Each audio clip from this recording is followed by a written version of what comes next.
Hello everybody. Today I want to talk to you guys about something that isn't quite a console, but you need a console to get it running. And the unit I want to show you is known as the Famicom Disk System. Now, what is this, right? You just see a rectangle, a red rectangle in front of you. Now, this device here was made as an attachment to the Famicom, and you would connect it straight to the Famicom, and it would play certain types of games that even if there was a version on the Famicom itself, it was a much cheaper, easier option to get it on this system right here. This released in 1986 and it kept the Famicom alive for a couple more years. Now let me show you the system. So as you can see here, it says Nintendo Family Computer Disk System. And you have a button here, and this is where floppy disk would go into. That's right. Nintendo had floppy disks that were made specifically for this unit. Right here is the power, and right here is the connector, so you could connect it straight to the Famicom. If you don't have power and you just want to run this by itself, it has another option for you where you could put 6 size C batteries in it. What do you need to get this system running? One of the things you need is this doohickey right here. It is a connector to the Famicom itself. As you can see here, this connects straight to the Famicom, and this connects to the back of this. The other thing you need is power, and it's just the same old power that's used for the Famicom. You just need a second one. One of the games I have for it right here is known as Totobatsu Daisakusen. As you can see here, this was a game made by Square, and it looks like it had a 3D glasses that you were able to use to play the game, and it gave you a 3D effect. Now I had purchased this unit along with about 4 games almost two years ago now. I've never tested it. I have never even opened these, so this is the first time that I'm ever going to be opening this right on camera. Let's see what it has. So as we see here, we have a manual, and we seem to have another case which holds the floppy disk itself. So let's open that up. Oh, it opens up kind of like a cassette. And then let's let this guy go. Oh, let's take it out with this.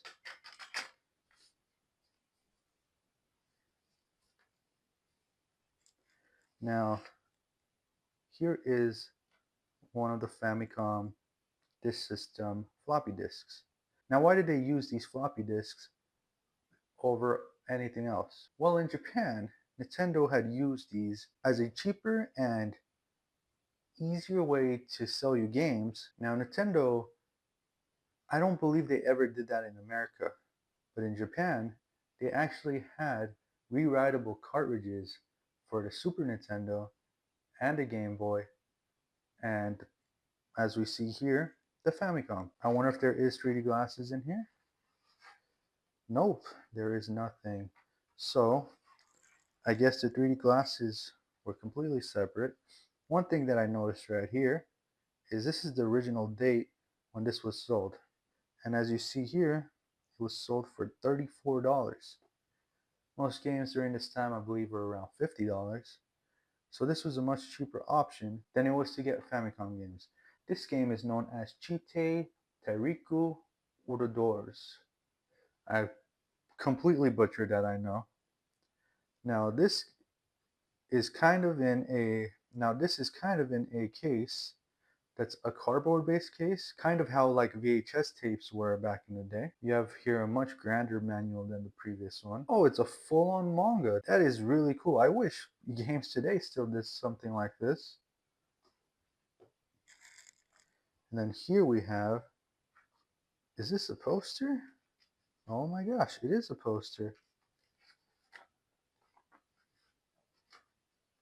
It looks like it is a double-sided poster. Oh, that is awesome. That is really cool. And now here's the game. This game and the previous game were both made by Sunsoft. And I guess this one is probably going to have a manga as well. And what do you know? There's a manga right here. That is really cool. I didn't even know Famicom Disk System games had mangas at all. I wonder if there is more out there. And I wonder if these are scanned and saved onto the internet. Because if they're not, it would be really cool to do that. This right here is Kinnikuman. In America, you may know the anime Ultimate Muscle. That's where Kinnikuman is from. And it looks like this was sold in, you can't really tell right there. You can't really see right there, but that is an 8, so I'm guessing 86 or 87. We have the manual right here. It's a much smaller manual. It's a much smaller manual than the previous ones. And the game is on a Famicom disc, just like the other ones. Now that I've shown the games, let me set this up and let's see this running for the first time. You grab your Famicom and you put it on top of the Famicom Disk System. Now this is going to be filled with a bunch of wires and probably going to be really messy. This piece right here goes right into the Famicom. So we have to make it do that. Then this piece right here goes in back of the Famicom Disk System, which is all the way over here. And you basically build a Nintendo tower of sorts. So this is the very first time I'm ever going to be turning this on. Hopefully I'm doing it correctly. And let's give it a go. So we turn on the TV. We turn the power on here. Power this on. And there we go. It seems like we have gotten some power. It is not working as it should be intended, but let's reset. So everything is good. It's just not working as intended. Let me try this all over again.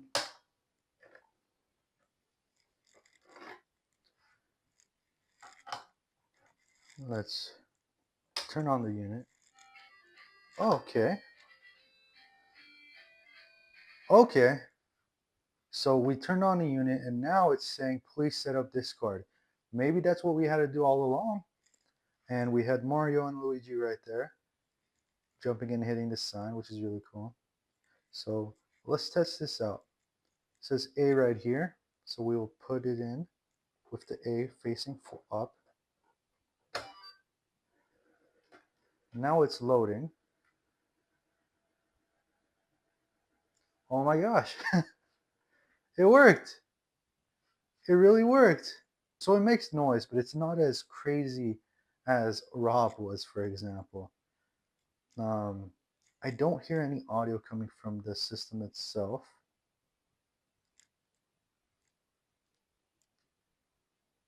And it looks like it froze right here. So maybe, please place side B. Okay. So we have to remove this, flip it over to B.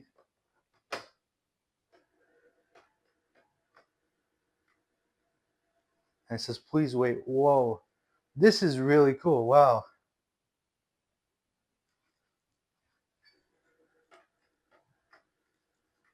I'm in I'm in awe right now. I've never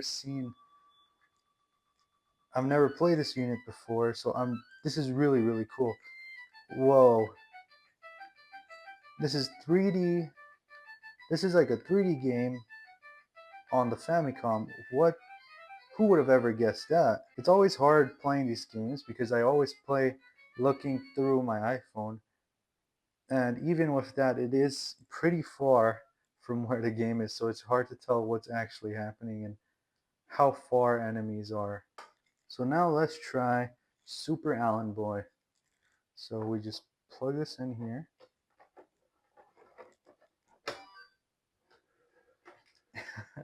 I can't get over that. It's so cool seeing that on a Nintendo system. I wonder why.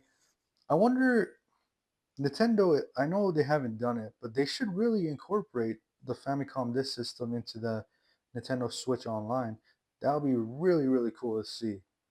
So now we put in side A, and I guess side A just loads it up, and then side B is what picks up the actual game. Never mind, it says now loading.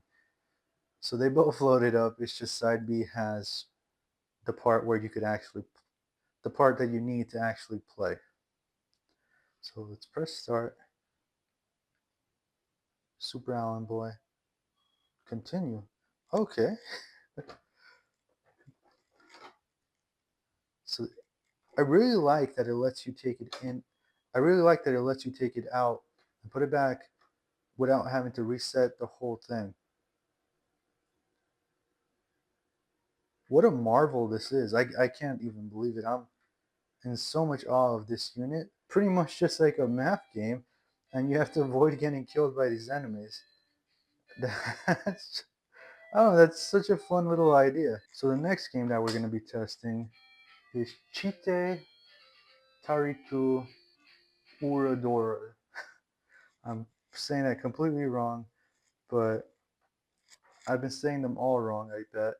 So we just get it, put side A in, let it read it, and then it will probably tell us to flip to side B, and then we can start gaming. Let's click start and see exactly what this is, A and B. I'm gonna click A. I just clicked, okay, now it's telling us to flip it to side A again.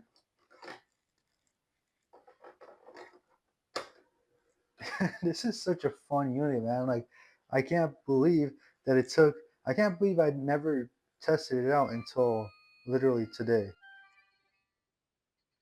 And done. Okay, so you get this tilt after one hit.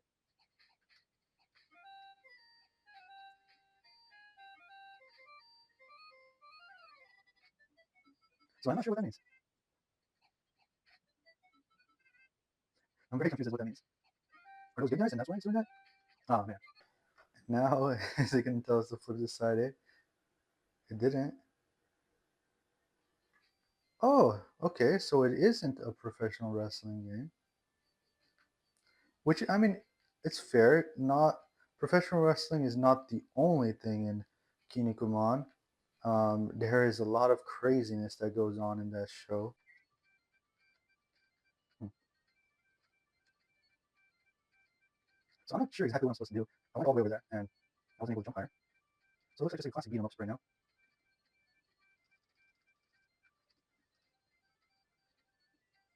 So I'm just stuck here, I guess. I'm just stuck here because I can't jump higher than that. Well, that's that's kind of disappointing because I was really excited about this game, the most out of all the games that I purchased. But it looks like I can't really go forward. I'm not sure what I'm doing. No, it looks like it's just stuck. Well, that's fine. So there we have it.